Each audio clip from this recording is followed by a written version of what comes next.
So hello everyone, I am Pramod from Indian English Speaking Class तैयारी। एक बार फिर से स्वागत है आपका इंडियन इंग्लिश स्पीकिंग क्लास तैयारी में। और आज के वीडियो में जैसा कि आप देख पा रहे हैं कि हम आपको डे 15 का कन्वर्सेशन देंगे, जिस पे हम आपको इज और आर का बिल्कुल अलग प्रयोग करके बताएंगे भी और समझाएंगे भी, क्योंकि ये चीज़ें ज़रूरी हैं।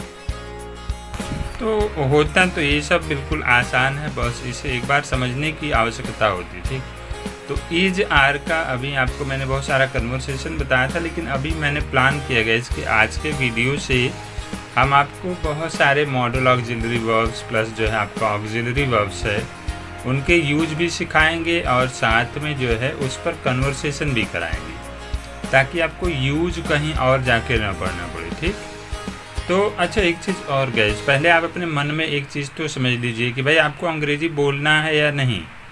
अंग्रेज़ी बोलने के तो लाखों फ़ायदे हैं, करोड़ों फ़ायदे हैं, बहुत सारे आप जानते ही नहीं, बिल्कुल आप तो इक्का दुक्का जानते हैं फ़ायदे ना, इसके करोड़ों फ़ायदे हैं, राइट।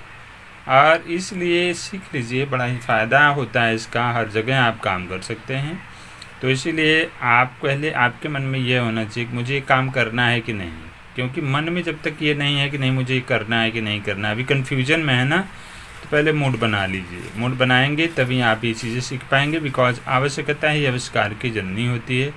और यदि आपको आवश्यकता है तो आप आविष्कार स्वयं कर सकते हैं, 100% है। अदरवाइज़ ऐसे ही मैं डेली देता रहूँ, आप देखें और छोड़ दें, देखें और छोड़ दें, उसका कोई फ़ायदा नहीं होगा। ठीक, तो इसमें हर समय की तरह, हमेशा की तरह मैं आज भी आपको एक बार सबसे पहले सब पढ़ा दूंगा, यूज़ का तरीका बता दूंगा, जिसका हिंदी नहीं लिखा उसका हिंदी बताऊंगा, जहां ज़रूरत पड़े वहां नोट कर लें। और साथ में हम आपको बताएंगे कि आप इज आर का प्रयोग करके खुद से कैसे सेंटेंस बना सकते हैं, और साथ में क्वेश्चन आंसर जो दिया गया है उससे आप किस तरह से क्वेश्चन आंसर बना सकते हैं। ठीक है, तो सबसे पहले तो आप जान लो कि यह जो हमारा चैनल है, इस पर मैं 4 सीरीज अभी चला रहा हूँ, जिसमें स्पीच है और ये जनरल कन्वर्सेशन है, फ्रेजेस है, और इसके अलावा कुछ ट्रिक्स ट्रांसलेशन हैं, ताकि आपको कहीं और किसी अन्य चैनल पे जाने की ज़रूरत न पड़े। ठीक, तो पहले हम जान लेंगे इसमें कि कैसे ये सेंटेंस बनाया गया है और इज आर का प्रयोग ऐसे कैसे होता है। ठीक, तो पहले आप जान लो, ऐसे सेंटेंस आपने नहीं देखा होगा ना सुना होगा, शायद बड़ा ही पहली बार देख रहे होंगे शायद, तो जान लो इज और आर का प्रयोग ऐसे सेंटेंसों में होता है जिनके अंत में मान के चलो कि एक प्रकार का ऐसा शब्द आता है, जैसे कहा जा सकता है कि लास्ट में होता है आपका होता है, होते हैं, आ रहा है ना, देखो होता है, होते हैं, या फिर रहता है, ऐसा भी आता है। ठीक है, लगता है, ऐसे भी सेंटेंस आते हैं। ठीक, और बहुत सारे एग्जाम्पल आप यहाँ पे 4, 5, 6 देख भी सकते हैं। इसको मैंने 5, 6 प्रकार से यहाँ पे लिखा हुआ है, ताकि आपको किसी भी तरह का सेंटेंस बनाने में दिक्कत ना हो। ठीक, तो जैसे यह आपका अफर्मेटिव सेंटेंस है, तो दूध सफ़ेद होता है, ठीक है ना, तो इसका अंग्रेजी बनाया हमने दूध सफ़ेद होता है का, मिल्क इज़ वाइट। ठीक है, पानी गर्म नहीं होता है, यह निगेटिव सेंटेंस है। ठीक, water is not hot, right, क्या इंट्रोगेटिव वाला आ गया। अगर आप रूल जानते हैं तो खुद से भी बना सकते हैं, नहीं जानते हैं तो आप चैनल को सब्सक्राइब करें और पीछे जाकर देखें, सारा वीडियो दिया गया है कैसे अफर्मेटिव, निगेटिव और इंट्रोगेटिव किस तरह से हम सेंटेंस बनाते हैं। ठीक है, तो ये देखो इंट्रोगेटिव का एक सेंटेंस है, क्या बच्चे नटखट होते हैं। इंट्रोगेटिव में 2 प्रकार का होता है गाइस। ठीक है, एक ऐसा सेंटेंस जिसमें क्या लगाकर सबसे पहले क्वेश्चन पूछा जाता है, और एक ऐसा सेंटेंस होता है जिसमें क्या सबसे पहले नहीं होता, कोई और वर्ड होता है। ठीक, जैसे यहाँ पे क्यों लगा हुआ है। ठीक, तो इसका रूल अलग होता है, इसका अलग होता है। रूल जानने के लिए आप पिछले वीडियो को ज़रूर देखें। ठीक है, और अब देखो इसका अंग्रेजी है, आर द चिल्ड्रेन नॉटी, और आम मीठा क्यों होता है, why is the mango sweet. और एक ऐसा सेंटेंस है जिसमें नहीं और साथ में प्रश्नवाचक शब्द दोनों आया हुआ है। ठीक है, तो एक तो ये टाइप 1 वाले का मैं बता दे रहा हूँ आपको, और एक इधर आपको टाइप 2 वाला भी बताऊँगा, दिख रहा है आपको। तो है सेंटेंस क्या है कि क्या सूर्य गर्म नहीं होता है, is the sun not hot, चीनी मीठी कैसे नहीं होती है? How is sugar not sweet? Alright. तो गाइज एक सिंपल कहने का मतलब एक साधारण तरह के सेंटेंस होते हैं जिसको आप आसानी से हज़ारों सेंटेंस बनाओ ना, बनाने की कोशिश करो। और भी ले लो आप ध्यान से। आज तो पहला दिन है, मान लीजिए मैं आपको इस तरह का सेंटेंस फर्स्ट डे दे रहा हूँ। इसमें दोनों प्रकार के क्वेश्चन आंसर करके हम बातचीत करेंगे, लेकिन आगे हम कुछ अलग तरीके वीडियो फिर बनाएंगे इससे संबंधित। नेक्स्ट वीडियो को देख लेंगे तो 100% इसका सोल्यूशन मिल जाएगा, लेकिन इसको एक बार ज़रूर समझ लें, ठीक। अब हम बात करें कि अगर हम इस सेंटेंसों को खुद से बनाने की कोशिश करें तो कोई अदर सेंटेंस ले लेते हैं और ध्यान से समझते हैं। जैसे मान लो कहा गया दूध सफ़ेद होता है तो मिल्क इज़ वाइट। अब दूध की जगह यहाँ पानी हो गया और सफ़ेद की जगह यहाँ पे गर्म हो गया, नहीं बीच में लग गया, होता है वो तो यहाँ पे भी लगा है, ठीक। तो देखो कैसे चेंज हुआ ना, दूध की जगह आपने पानी रख लिया, चाय रख लिया, समझ रहे कि नहीं, कोई पंछी का नाम रख लिया, कोई सामान का वस्तु का नाम रख लिया। कहने का मतलब या तो नाउन के बारे में आप बताएंगे या तो प्रोनाउन के बारे में बताएंगे। बात को समझिएगा भाई, या तो आप किसी नाउन के बारे में बताएंगे या तो प्रोनाउन के बारे में बताएंगे। तो यहाँ पे तो आप सभी में देखा जाए सेंटेंस में तो आप नाउन के बारे में बता रहे हैं भाई, कहीं पे आप प्रॉपर नाउन, कहीं पे कॉमन नाउन, तो कहीं कलेक्टिव नाउन के बारे में बता रहे हैं, ठीक। तो नाउन को आप यहाँ पे चेंज करके और यहाँ पे जो आपकी क्वालिटी है नाउन की, क्वालिटी का मतलब जो गुण बताया जा रहा है उसका, वो शब्द भी आप चेंज कर सकते हैं, जिसे हम एडजेक्टिव कह सकते हैं, ठीक। एडजेक्टिव क्या होता है? एडजेक्टिव वह शब्द होता है जो किसी नाउन या प्रोनाउन की विशेषता बताए। तो ये जो है आपका जो है नाउन की विशेषता यहाँ पे बता रहा है, तो आप चाहें तो इसको चेंज कर सकते हैं बिल्कुल आसानी से, और इस तरह से आप हज़ारों सेंटेंस खुद से बना सकते हैं, ठीक है। Very simple. जैसे मान लो हमने कहा चीनी मीठी होती है, ठीक है ना, हमने कहा चीनी मीठी होती है, तो हमने यहाँ पे बस आम के जगह या फिर दूध के जगह पानी की जगह चीनी रख दिया। अब बात करें हम अफर्मेटिव से नेगेटिव बनाने की, तो आप ऐसे तरीक़ों से अपना चेंज करते जाओ और सेंटेंस चाहे जितना मर्जी करे उतना बना लो। और अंग्रेजी में भी सेम टू सेम वही फार्मूले हैं, सिंपल हैं बिल्कुल। जैसे हिंदी में आप चेंज कर ले रहे हैं वैसे आप इंग्लिश में भी चेंज करके बता सकते हैं, बना सकते हैं, राइट। तो गाइस ये सब चीज़ें ज़रा सा आपको करना होगा, बगैर किए अगर आप चाहते हैं ऐसे ही सिंपली आ जाएगा तो ये पॉसिबल नहीं है, ठीक है। इसको बड़ी मेहनत करनी पड़ती है और करेंगे तो गारंटी है कि आप अंग्रेज़ी को सीख पाएंगे, ठीक है। तो आगे आते हैं, अब हम इस पर बातचीत कैसे करेंगे, कन्वर्सेशन हमारा कैसे होगा, इस पर किस तरह के क्वेश्चन पूछे जाते हैं और आंसर कैसे दिए जाते हैं, वो जनरल कन्वर्सेशन, जिसमें मैं आपको हिंदी बताऊंगा, पहले आप ज़रूरत के अनुसार नोट कर लेना, फिर मैं आपको तरीका बताऊंगा कि आप इनको भी चेंज करके और भी क्वेश्चन कैसे बना के बातचीत कर सकते हैं, ठीक है। अब याद रखना, आप सबसे पहली बात तो आप जान लेना कि यहाँ पे जितने भी क्वेश्चन किए गए हैं गाइज, हर एक क्वेश्चन के 9 प्रकार से 10 प्रकार से हम आंसर दे सकते हैं। मैं आपको एक क्वेश्चन का 9 प्रकार से आंसर देने का तरीका बताया हूँ। डे फर्स्ट के कन्वर्सेशन को आप जाकर चेक करो। ये जो डे 15 आज है ना, डे फर्स्ट, जैसे चैनल को सब्सक्राइब करेंगे या फिर वीडियो चलते हुए लास्ट में जब वीडियो ख़त्म होने वाला होगा तो 2 वीडियो का आपको नोटिफिकेशन वहाँ पे दिया जाएगा। तो एक लिस्ट होगी जिसमें 15-14 वीडियो होंगे, तो इस पर क्लिक करेंगे तो डे फर्स्ट वाला वीडियो जाकर आप देख सकते हैं। तो एक क्वेश्चन के आप 9-10 प्रकार से आंसर दे सकते हैं। अब डिपेंड करता है कि आप किस प्रकार का आंसर देना चाहते हैं, ठीक। तो वैसे मैं भी यहाँ पे कई प्रकार का आंसर देकर अपने तरीके से बताने की कोशिश कर रहा हूँ, बट क्वेश्चन का आंसर तो आपका अपने तरीके का हो सकता है ना भाई, तो आप अपने तरीके से बना लेना, राइट, ऑलराइट। जैसे मान लो यहाँ पे हमने फर्स्ट क्वेश्चन दिया हुआ है, क्या है, व्हाई इज मिल्क वाइट, दूध सफ़ेद क्यों होता है। अब हमने आपसे मान लो क्वेश्चन किया कि दूध सफ़ेद क्यों होता है। अब आपका आंसर क्या क्या हो सकता है, ज़रा सोचो। आप कह सकते हैं कि मुझे नहीं पता, मुझे नहीं कंफर्म, है ना, पता नहीं यार, मुझे तो नहीं जानकारी है, राइट ना।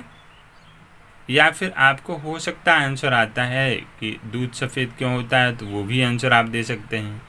तो मैंने यहाँ पे आंसर दिया है कि मुझे नहीं पता या मुझे कंफर्म नहीं है, तो इसका अंग्रेजी है I am not confirm, right. तो ये ऐसे ही सेम टू सेम कहने का मतलब मेरे एक क्वेश्चन का आप 9 प्रकार से आंसर देंगे, 10 प्रकार का आंसर भी दे सकते हैं, लेकिन उसमें से आपका कौन सा आंसर है वो तो आपके ऊपर डिपेंड करता है ना। तो आप अपने तरीके से समझें कि क्या आंसर आपका होगा, ठीक। और उसी तरीके से आप वो 9-10 प्रकार के आंसर देना सीख लेंगे फर्स्ट वीडियो में, डे फर्स्ट वाले कन्वर्सेशन में, तो आपको आसानी से जानकारी मिल जाएगी। अब नेक्स्ट क्वेश्चन है, आर द डॉग्स फैथफुल? क्या कुत्ते वफादार होते हैं? अब आपको ये तो पहले से आप जानते हैं कि ईच का प्रयोग जो होता है वह सिंगुलर सब्जेक्ट के पहले या सिंगुलर सब्जेक्ट के साथ में लगाया जाता है, और आर का प्रयोग जो होता है वो प्लूरल सब्जेक्ट के साथ में लगाया जाता है। तो यहाँ पे जैसे डॉग्स मतलब बहुत सारे कुत्ते हैं, तो इसलिए यहाँ पे आर का प्रयोग हुआ है। यहाँ पे सिंगुलर क्या था, मिल्क जो होता है अनकाउंटेबल नाउन होता है, तो उसके पहले हमने आपको इस लगा के दिखाया था, तो वैसे आप यहाँ पे आर लगा सकते हैं, ठीक। तब क्वेश्चन है कि आर द डॉग्स फैथफुल? क्या कुत्ते वफादार होते हैं? आंसर हो सकता है आपका कुछ और हो, लेकिन मैं मान लो आपको दिखाने का तरीका बता रहा हूँ कि yes the dogs are faithful. हाँ, कुत्ते वफादार होते हैं। हिंदी नोट कर लेना जहाँ जरूरत पड़े, ठीक। नेक्स्ट क्वेश्चन है, why is the mother kind? माँ दयालु क्यों होती है? माँ दयालु क्यों होती है? आपने आंसर दिया, या मान लो ये मेरा क्वेश्चन का आंसर है, because of nature mother is kind. प्रकृति की वजह से या स्वभाव की वजह से माँ दयालु होती है। इसका पूरा हिंदी प्रॉपर है, ये नोट कर लो। स्वभाव की वजह से या स्वभाव के कारण माँ दयालु होती है। तो ये तो मेरा आंसर है ना, आप अपना आंसर अपने तरीके से लिख करके उसको अंग्रेजी बना देना है बस। अंग्रेजी कैसे बनेगी, समस्याएं हैं तो इसमें से कोई एक एग्जाम्पल मैच करके बना लो, या फिर आप जो है ट्रांसलेशन एंड ट्रिक्स वाला मेरा दूसरा सीरीज़ देखिए, उसमें आपको ये तरीके मिल जाएंगे, ठीक है। अब नेक्स्ट क्वेश्चन है, are the cows white and black? क्या गायें सफ़ेद और काली होती हैं? आंसर है no, some cows are brown also. नहीं, कुछ गायें भूरी भी होती हैं। आल्सो का मतलब भी, ठीक है। नेक्स्ट क्वेश्चन, इज का प्रयोग करके, इज द गोल्ड ब्लैक? क्या सोना काला होता है? आंसर दिया आपने, no it is light yellow. नहीं, यह हल्का पीला होता है, राइट, यह हल्का पीला होता है। नेक्स्ट क्वेश्चन है, are all the animals gentle? क्या सभी जानवर, जेंटल का मतलब सीधे होते हैं? Answer no, some are dangerous too. नहीं, कुछ खतरनाक भी होते हैं, टू का भी मतलब भी होता है, ठीक है। और नेक्स्ट है आपका, आर द चिल्ड्रेन बैड? क्या बच्चे बुरे होते हैं? Answer yes, some are bad too. जी हाँ, कुछ बुरे भी होते हैं, राइट ना। Next question, are the rich happy? क्या धनी खुश होते हैं? Answer yes, but not all. हाँ जी, होते तो हैं लेकिन सभी नहीं। Next question, is silver not black? क्या चांदी काली नहीं होती है? Answer no, silver is not black. चांदी नहीं, चांदी काली नहीं होती है, ऑलराइट। तो कहने का मतलब ये हुआ गाइस कि इस तरह से आप बहुत सारे क्वेश्चन आंसर बना सकते हैं, बस शब्दों को आपको चेंज करना है। जैसे अब एक तरीका आज जान लो, फिर नेक्स्ट वीडियो में मैं आपको और भी बहुत सारे एग्जाम्पल दूंगा, तो कुछ तरीके जान लो। जैसे यहाँ पे कहा, ऊपर मैंने बताया आपको कि आप किसी भी नाउन के जगह प्रोनाउन को यूज कर सकते हैं, या नाउन के जगह दूसरे नाउन को भी यूज करके बातचीत कर सकते हैं, ठीक ना। तो वैसे ही सेम टू सेम आप इस क्वेश्चन आंसर में भी नाउन को चेंज कर सकते हैं ना भाई। जैसे मान लो यहाँ पे आपको चेंज करना है, ठीक है, यहाँ पे आपको चेंज करना है कि why is milk white? Why is milk white? हमने कहा वाई इज शुगर स्वीट? यहाँ पर शुगर कर दिया, यहाँ पे इसका एडजेक्टिव बदल दिया। अब हमने कहा वाई इज गोट ब्लैक, यहाँ पे गोट कह दिया, यहाँ पे एडजेक्टिव बदल दिया, है ना। तो ये दो चीज़ें, मतलब आप या एक चीज़ें या यह एक चीज़ें या यह जो सब्जेक्ट है, मतलब मिल्क जैसे एक वचन करता है या एक वचन सब्जेक्ट है, तो इसके अनुसार आप जो इस लगाए हैं यहाँ पर, अगर आप प्लूरल लगा देंगे तो ये भी चेंज हो जाएगा। और क्वेश्चन वर्ड भी आप चाहो तो चेंज कर लो ना, वाई की जगह कोई और क्वेश्चन वर्ड रख दो, तो कुछ भी चेंज कर लो गाइस। वाई की जगह आप यहाँ पे हाउ लगा दिए, जैसे मान लो, और यह तो टाइप 2 का क्वेश्चन है, लेकिन आप यहाँ पे चाहो तो टाइप 1 वाला भी तो यूज कर सकते हैं ना आप।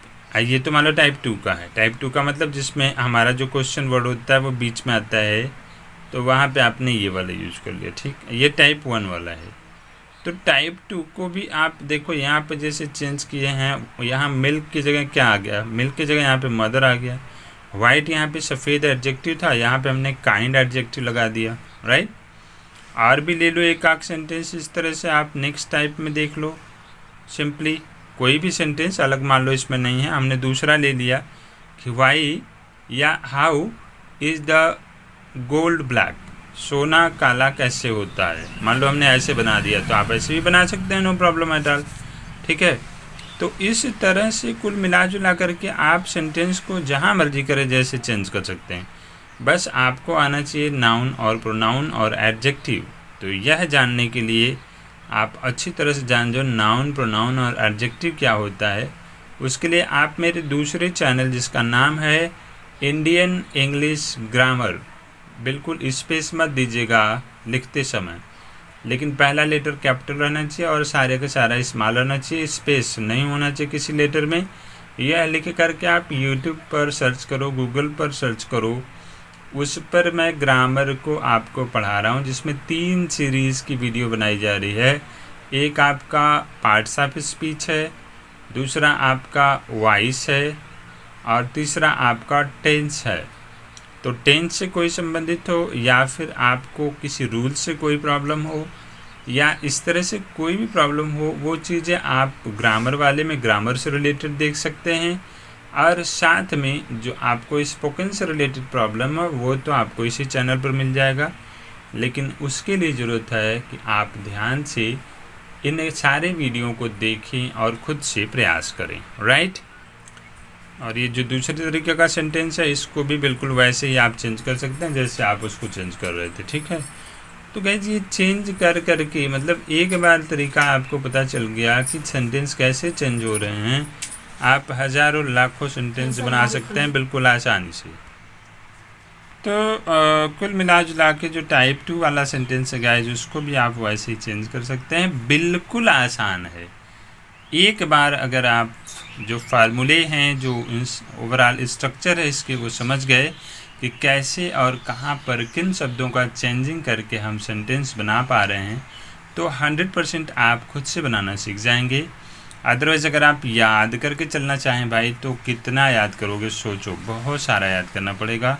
और याद करके अंग्रेजी नहीं बोला जा सकता, इस बात को ध्यान दे लेना, ठीक है।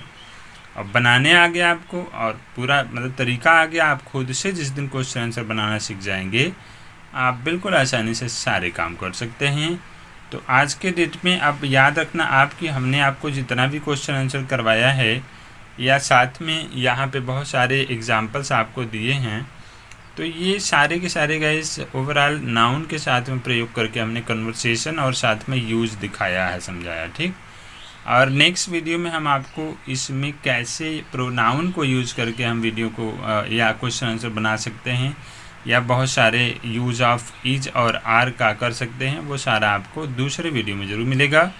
और याद रखें कि पहली बार अगर आप चैनल पर आए हैं और इस वीडियो से आपको ज़रा सा भी लाभ मिल रहा है और आपको उम्मीद लग रही है कि अगर यह वीडियो किसी और बच्चे के लिए काम करेगा, किसी और व्यक्ति के लिए काम करेगा, तो उन तक इन्हें फॉरवर्ड करें और उन्हें बताएं कि यह वीडियो काफ़ी अच्छा है। ऐसे बहुत सारे वीडियो मेरे अपलोड हैं चैनल पे, जिसके द्वारा आप घर बैठे बैठे ऑनलाइन बिल्कुल फ्री पढ़ाई कर सकते हैं, इसका कोई चार्ज नहीं है। और हाँ, जैसे ही जो प्रॉब्लम आज के समय में लॉकडाउन की चल रही है, ये जैसे ही फ्री होता है, प्रॉब्लम सही होती है, आप चाहें तो हमारे यहाँ ऑफलाइन क्लास भी ज्वाइन कर सकते हैं। इंस्टीट्यूट का नाम भी है Indian English speaking class Tariyari, जो कि तरियारी एक विलेज है। यहाँ पे एक डिग्री कॉलेज है, राजा राम महाविद्यालय डिग्री कॉलेज, और यह सब डिस्ट्रिक्ट, कहने का मतलब तहसील कराकत में पड़ता है, डिस्ट्रिक्ट जौनपुर में। राजा राम महाविद्यालय के बिल्कुल सामने जो है एक मेन रोड है, वहाँ पे एक स्कूल है, वहाँ पे ये कोचिंग सेंटर है, राइट। तो वहाँ आकर के आप ऑफलाइन पढ़ाई कर सकते हैं। वहाँ पे आएंगे आपको फीसेस देना पड़ेगा, और यहाँ क्या है भाई, आपका कोई फीस लगेगा नहीं। आप बिल्कुल घर पे बैठे बैठे आसानी से ऑनलाइन पढ़ाई कर सकते हैं। और चैनल को सब्सक्राइब ज़रूर करें, तभी आप सारे वीडियो देख पाएंगे। और बेल का आइकन जो होता है, घंटी का निशान, उसे भी दबाएं। तो आज के वीडियो में बस इतना ही गाइस। मिलते हैं नेक्स्ट वीडियो में कुछ नई चीज़ों के साथ में। तब तक के लिए thank you, have a nice day, bye bye.